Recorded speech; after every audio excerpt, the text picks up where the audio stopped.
Hi everyone. I was I'm just out for a walk, and I was thinking this morning about something as I was like kind of getting ready for the day, washing my face and brushing my teeth and whatnot. And I put on a little bit of makeup, but not much. But I was thinking about that this morning. It made me think of when my close person says that makeup is for ugly people, which I was thinking about what he meant by that. And um, I don't know if he knows that he meant it, but I think somewhere deep down it's kind of like a, can't really speak for him and say what he thinks, but I think on a soul level that it's probably a case of that it covers up insecurities. We all have insecurities about ourselves as we are, and we tend to want to put on a certain appearance for how we're going to look to others, like it matters or something, which it doesn't. And that has been something that has been part of my awakening process. And that's something I want to talk about too, is what an awakening actually is. But going back to what I'm saying, how we are perceived by others, having to have any sort of validation from others, is what causes us a hell lot of problems.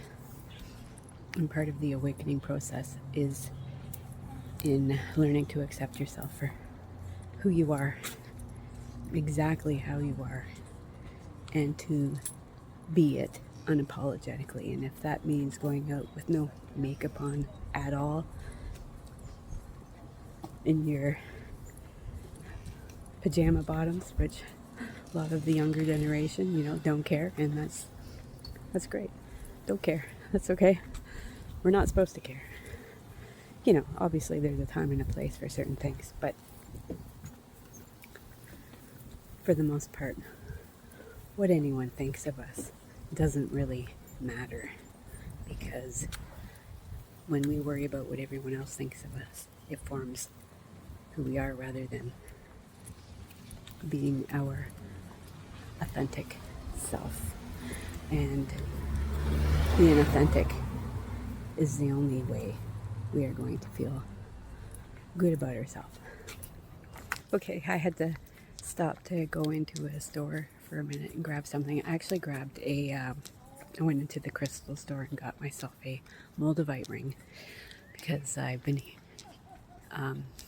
hearing a lot of people are using them lately, which I didn't even really know a lot about the moldavite stone or crystal. So I went in and she gave me, she let me copy some information about it from her book, take a picture of it, which I haven't read all of yet, but she told me a bunch of things about it, which is it's pretty powerful crystal. So we'll see how it goes. If I don't, I'm not going to get into all the details about it in this particular video, but if you want to look it up, you can find out information yourself.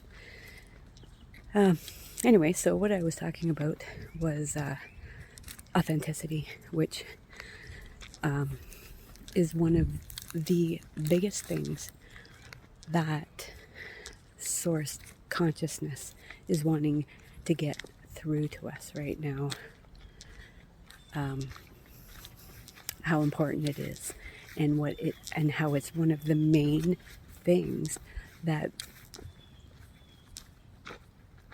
is supposed to be awakening in us right now. And that's what brings me to say something about the term awakening, which I am not a huge fan of using in the first place, even though I do all the time. I'm not a big fan of the term because, I think that it can come off in a different way than what it really means. I mean, I think people think if you're having a spiritual awakening that said suddenly you're a Bible thumper and you're about to go out and preach the Bible to everybody, and everything is all love and light and all of that, which would be nice, but it's not entirely realistic, obviously, when you look around. But we are trying to clean that up and raise the vibration of the earth. But one of the main things that we have to do to be able to do that is to heal ourselves. And healing ourselves in any kind of lasting way, the only way you can do that is by going within and by learning to align with who you are on a soul level, and rather than taking in everything around you and all the people around you. I mean, an example is, say you pick up a catchphrase that a friend always says, the next thing you know, you're always saying it, and then it almost becomes your own catchphrase.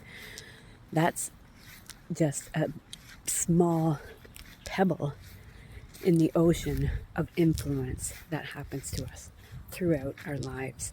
We pick up and absorb all of the things that people say, believe, think, feel, and it becomes us. But yet it's not us. It's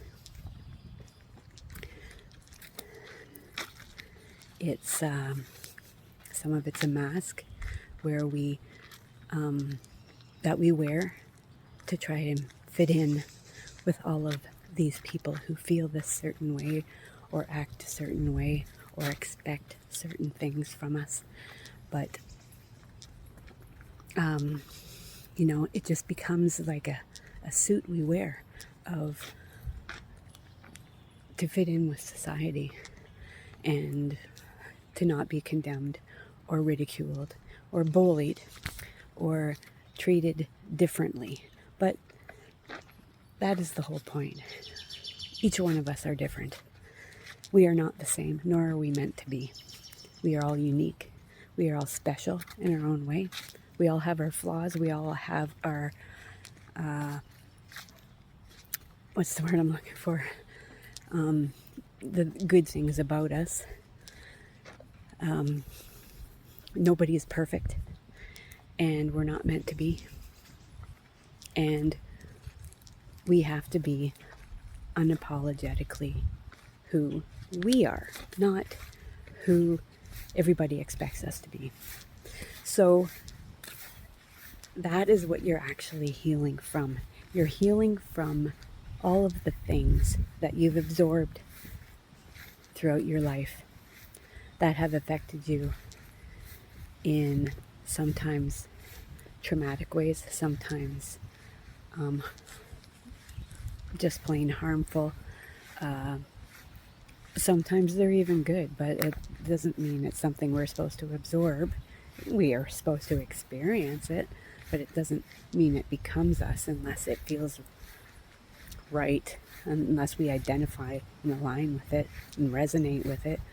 But we don't need to do things or act a certain way just to fit in, or just because, hey, if I act like this, maybe everybody will think I'm a good person and they'll like me and they'll want to hang around with me. But I'll tell you something, that's not who I want to hang around with. I want to hang around with people who like me for who I am. I just wanted to show you this nice, I don't know if I can get it here. Where is it? I can't see Worth Beans on my video. I'm trying to get, here, let me just flip the camera. I'm trying to zoom in on this sailboat out there. You know, that would be nice to do that right now. Maybe someday I would like to learn how to sail. That'd be nice. But anyway, so yeah, so I don't want to be around people who don't like me, unless I act accordingly. You know, if you don't like me for who I am, then you're not my people. You're not my vibe tribe. And this is something that we need to heal from, probably right back from childhood, because, so many of us, especially us who are star seeds or empaths, we take in a lot of,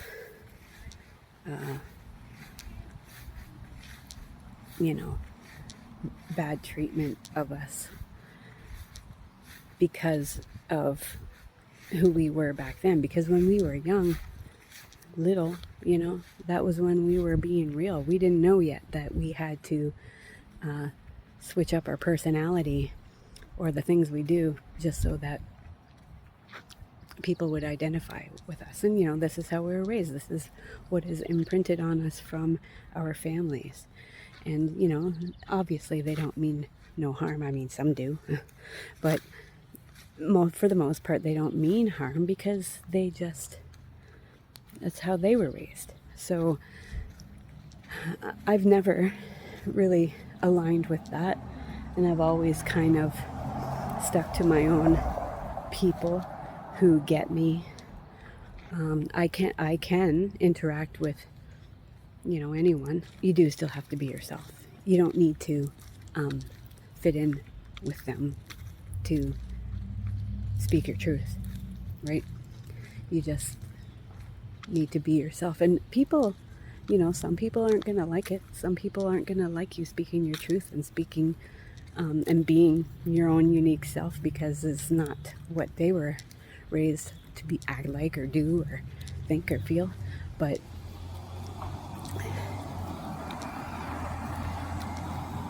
it doesn't matter, if somebody doesn't like me, well, I'm not going to let it change my life or worry about it or give it too many second thoughts, unless they're constantly harassing me, which is another story altogether, but that I'll maybe talk about sometime soon. But there's also going to be people who respect you for being able to be your authentic self. Like, a lot of people will look at somebody who's just being them and be like, I wish I could be like that. I wish I could be as open and carefree as that person. And sometimes they will consider it, and sometimes they will feel envious instead, which is not what we should do. We should, probably be taking notes because those people are not bogged down by the stress of how they should act, what they should do next, whether they should do this or that, something that they may be really passionate about, but they are too afraid to do it because somebody is going to look at them sideways. And to be honest, like, this was the main thing that I awakened from, because although I kind of walked to the own beat of my drum and I really didn't listen to anyone, I mean, I listened to a degree, but people would have opinions of what I should do and how I should act, and I'd be like, okay, well, how about I just do this instead? I was kind of I'm going to do what I want to do. Not because I was arrogant or thought I was better in it than anybody else. I just didn't, something in me on a core level knew that I was supposed to be me and go with my own gut, go with my own intuition of how things should be and what you should do. And which leads me to another area of awakening, which is awareness. Awareness of everyone and every system and every thing around us, every doctrine, everything that has been hammered into our head or forced upon us. You start to realize that everything has been either keeping us in a low vibration or controlling us.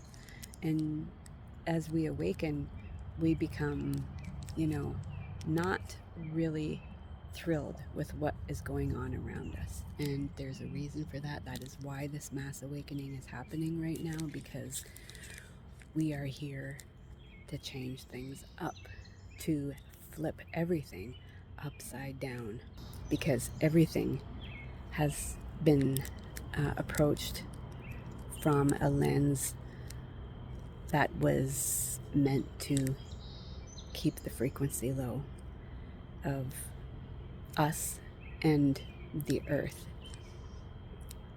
And we may feel dissatisfied and frustrated and sometimes angry and sad for the things we see. But just like I say, there's a reason why we have our shadow side and our light side, our dark side and our light side, because all of the things that bring up these emotions are meant to be catalysts for change. They are meant to tell us that something is wrong, that we are being treated unfairly or disrespected or being used in some capacity. And, this is not what we're here for. This was not what it was supposed to be about. I say that everything is energy and we're all connected in some way. Just like most people know about the fact how we share DNA with everything that lives, including the plant beside you. Everything we share DNA with, because we are all one and we were all created to be connected, like the mycelia under the ground of mushrooms. Everything connects together. All the roots under the earth all intertwine together to bring everything together. They communicate with each other. Even though we can't hear them, doesn't mean they're not communicating. There has been a study where they put sound systems out in these fields that heard different frequencies that we can't hear. And they discovered in the study that whenever there were tough times in the environment, whether drought or something like that, that they would make a sound that was almost like crying, like I can't remember exactly what it said, but basically that they communicate their own experience. And everything communicates in one way or another. Sometimes in a frequency that we can't see, sometimes in a frequency we can see. We can get a pretty good idea of what somebody's feeling just by looking at their face and their body language, right? So that's a type of frequency. We can feel the energy in the room of what something is feeling like. I personally, myself, I can tell when a tree is sick when I touch it, because I will feel it in my upper heart chakra. And it's like a pain I feel. And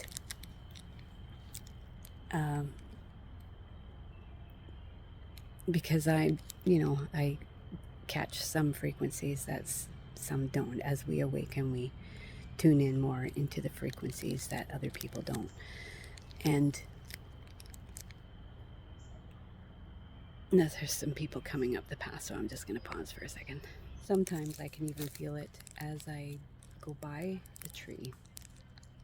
I can feel the energy. I can feel the energy of not only what the tree is experiencing, but what other, whether other people have, attachments or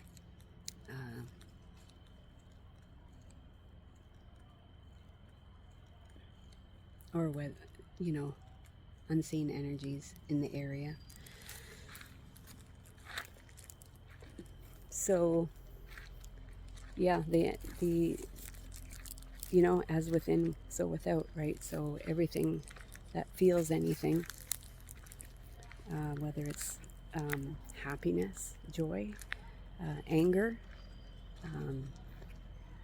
envy, sadness, we're going to feel it. All of us feel it on some level, and all of us are capable of feeling it on levels that we never thought possible when we do heal ourselves and when we wake up to awareness of ourselves and the environment around us. So as of course, the more economical strife we experience, the more hate crimes, the more abuse and trauma that we experience, the more we're going to feel it internally, and therefore anything around us is going to experience it. And this is why it is so important right now in this time for us to go within and heal all of those wounds that we've been ignoring for so long, burying them, shoving them under the carpet, dimming our own light, dimming our own feelings and emotions by the various things we do to hide from the things that we feel, because healing is not easy. Obviously, we've been doing things for so long that comfort us rather than experiencing and feeling what we need to feel, because those feelings and emotions and pain are there for a reason. They are trying to tell us something. They are trying to tell us that we need to process it, understand it, and let it go. And we can't do that if we don't look at it. We cannot heal if we don't look within. We can go to we can go get as many Reiki healing sessions as we want, or any healing kind of a session, and we can take this medication and that medication, which I'm not gonna say anything bad about anyone who takes anything. I mean, sometimes it's necessary, obviously, for health reasons, or if you're in a mental state where you could do harm to others or yourself, then it's probably a good idea to bump it up a little bit. But those medications that we take, they're not meant to be permanent. They never were. But unfortunately, they made them in such a way as to put a Band-Aid on something rather than curing the problem. So all we are doing is reapplying the Band-Aid every day rather than getting to the root of it. Even rehab, same thing. All they're doing is taking away from you what you find comforting, but they're not taking away the problem. They're not taking away what makes us want to self-soothe in the first place. They are making a lot of money. All of these things that comfort us on our own pain, because they know that if we don't face our own pain, it's not going to go away. And it layers and layers upon itself within you over the years until it becomes really hard to shut it. Not impossible. And this is what I am here to tell everyone, that it is not impossible. There is hope. There is answers to the problems that we have. It's just a matter of having the confidence and the strength and the courage to face those things and to do those things.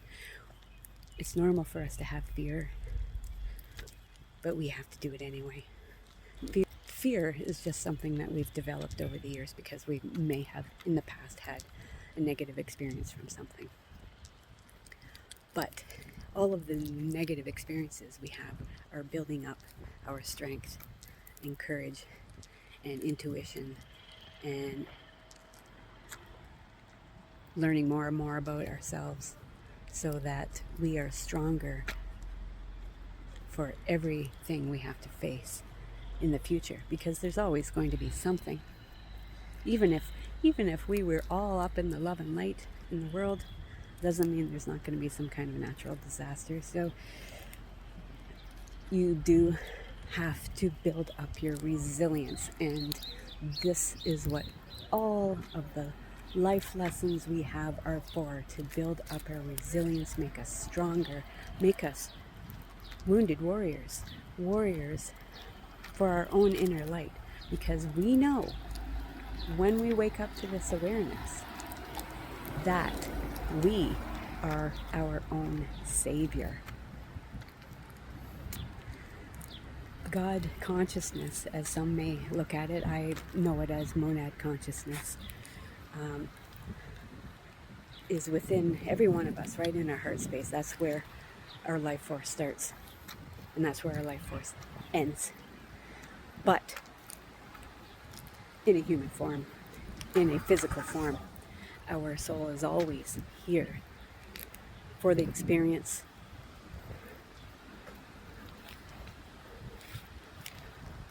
for the learning, for the gaining of wisdom and courage. And if we keep turning away from that, we're going to keep cycling around to it. That's what reincarnation is all about. If you do not look within long enough to understand who you are and align with yourself and do what makes the most sense to you rather than to everybody else, you're going to keep cycling around. Every time you bury something, you're going to trip over it somewhere. So the healing process, yes, it's difficult because you have to face all of those inner demons, all of those negative experiences we've had. We have to look right at them. We have to look them right in the eye, whether we're afraid or not. And the more you do it, the more fearless you become.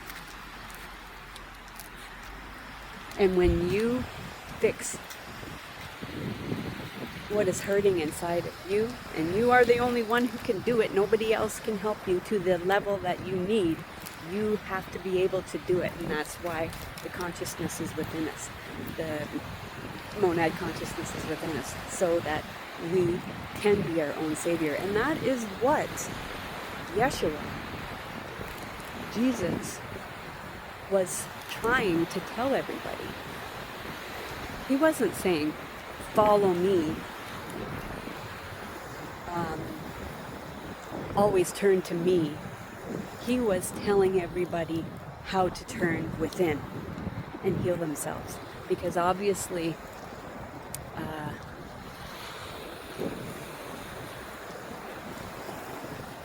he can't save everybody. Nobody can save everybody. Everybody has to be able to save themselves, because sometimes we are alone in this world, and especially when we're going through an awakening like this, becoming aware and starting to speak truth and speak about things that some people don't want to hear about, you kind of end up segregating yourself a little bit. People start to back off and say, whoa, what happened to her or him. But in that process is when you are doing your deep dive. When you are in that space of solitude, you come to know who is awake and who isn't, who understands and who doesn't, and who is your vibe tribe and who isn't. And really, you don't want to be wasting your time with things that bring your vibration down, because you will always stay stuck that way. So, not to say that whoever you're with or around or is even part of your family, not to say that they will never come to their full awareness of self, but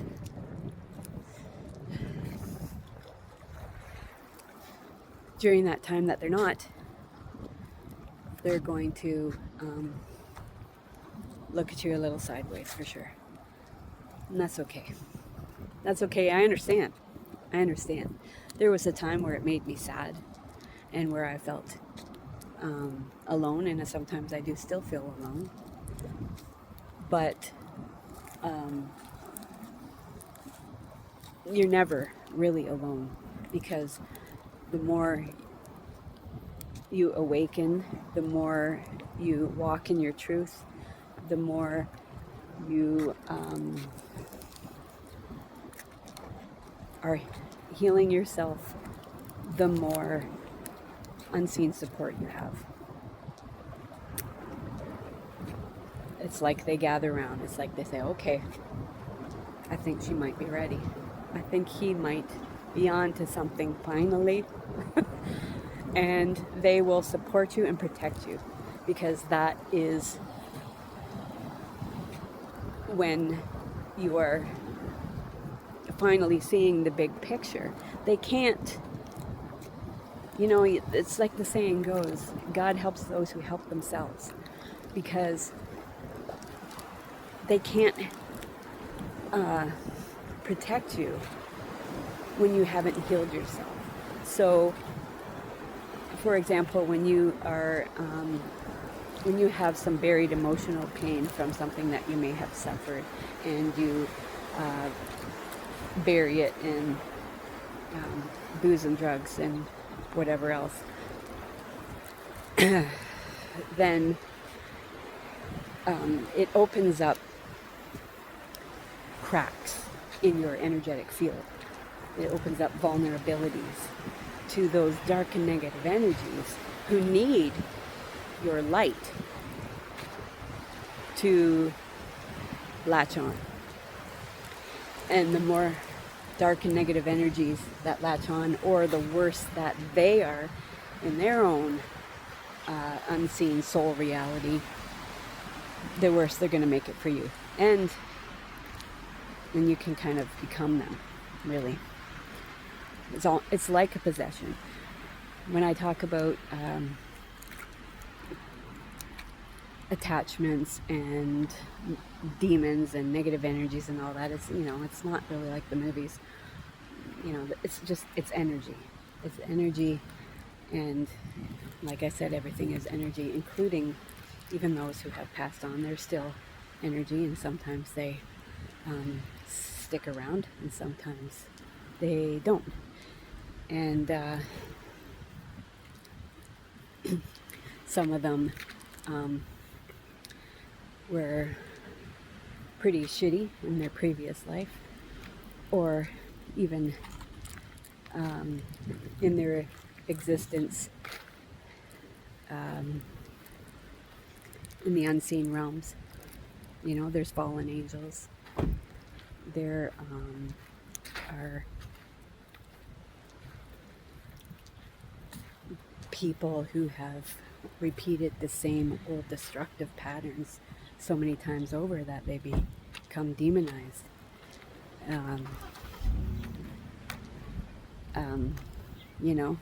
To the point where they just become downright cruel and mean and selfish, and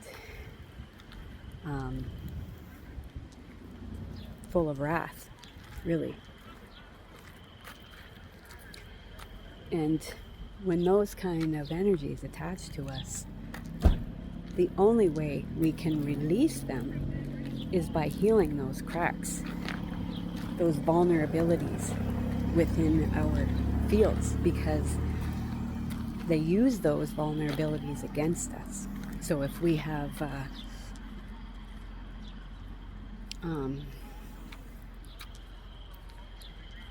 if we have insecurities, for example, they'll see that and they'll think, oh, she's pretty insecure about this thing.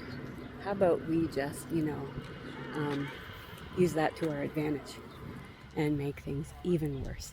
Because that is the only way that these energies and attachments can feed off of our energy, is if we're in a low enough vibration or frequency that they can reach us. Because if we're in a high frequency or a high vibration,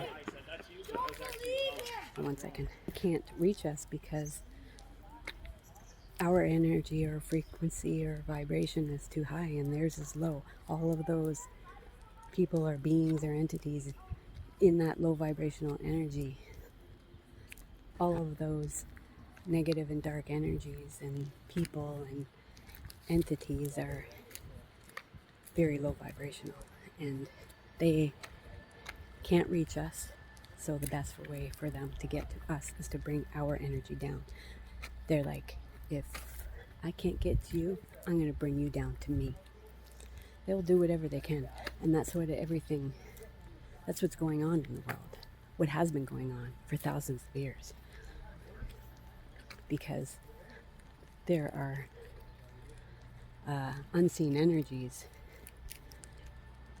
in our universe that have fallen from grace, so to speak,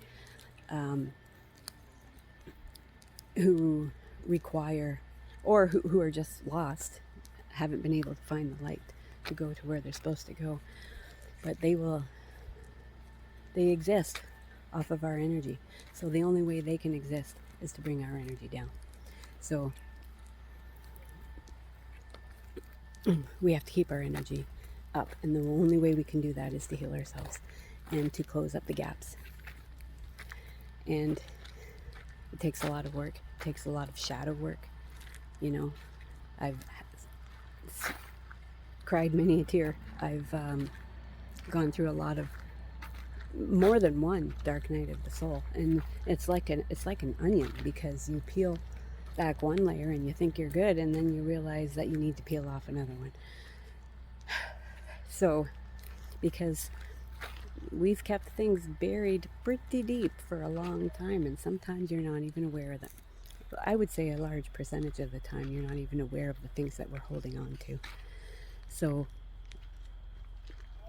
it takes work, it takes time, and it takes patience, and it takes faith that you will get through to the other side. And you will if you are determined enough to save yourself, to save others around you, and to save this world, and to save the universe by extension. Because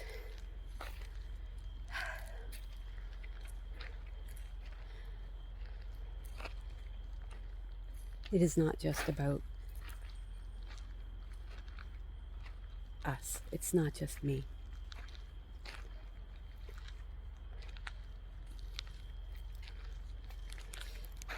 So that's basically, for the most part. I'm sure I'm leaving some things out right now, but I'll talk about them in another video. I don't want to really go on for any longer.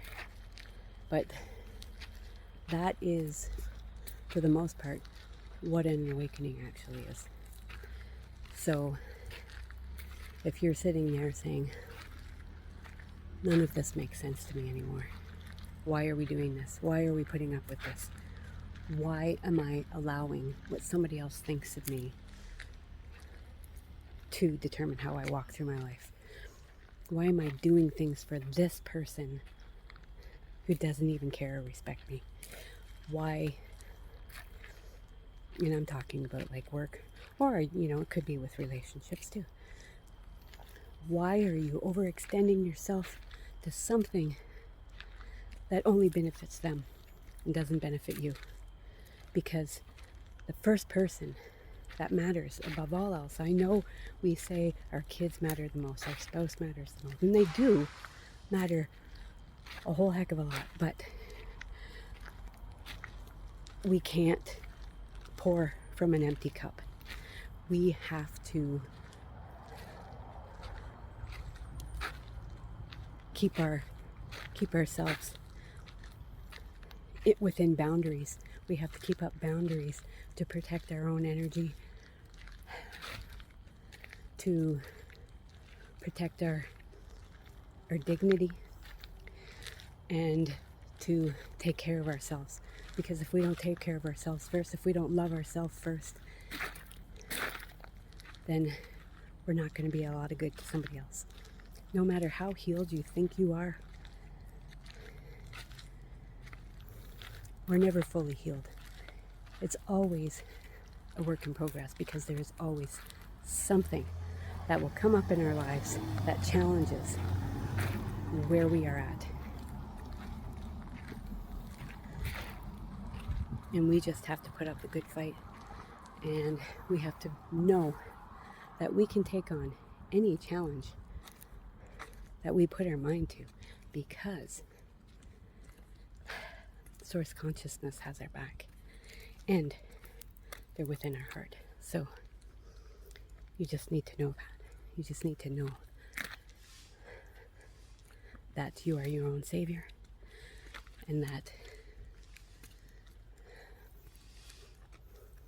you are your own healer. And as you heal yourself, then you can heal somebody else. So I hope I haven't talked your ear off, but now I'm out of breath from going up the hill. So I'm going to sign off for now. Thanks, and have a great day.